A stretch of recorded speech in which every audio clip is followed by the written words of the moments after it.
Alright, so I know a good amount of you have heard of the town of Tulsa, Oklahoma, aka Black Wall Street. However, do you know about the very first black town that was ever settled in North America?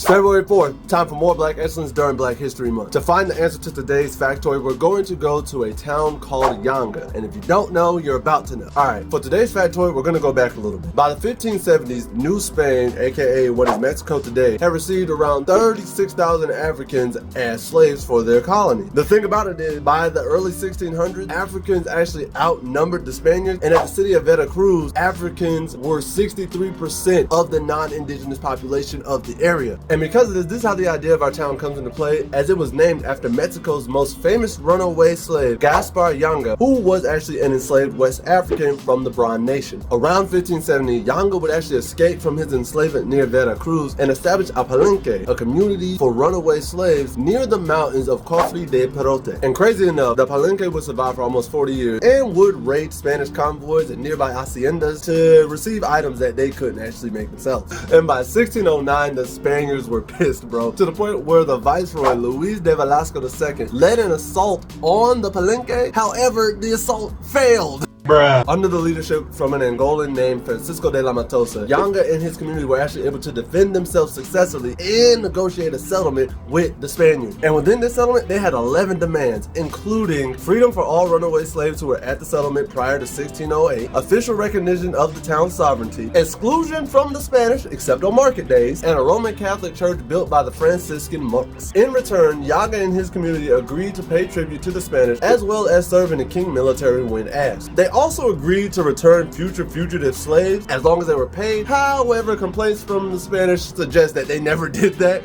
and they continued to be a safe haven for runaway slaves. After all this was said and done, Yanga and his community established the town of San Lorenzo de Negro, aka San Lorenzo de Saravo, in 1609. And it wasn't actually officially recognized by the Spanish up until 1618. The town would eventually change its name to Yanga in honor of Gaspar Yanga, and actually still exists to this day in the state of Veracruz. And as always, I'm gonna leave y'all with another Black History Month quote. I learned the only way to get a thing done is to start to do it.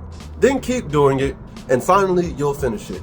Even if in the beginning you think you can't do it at all. Mr. Langston Hughes.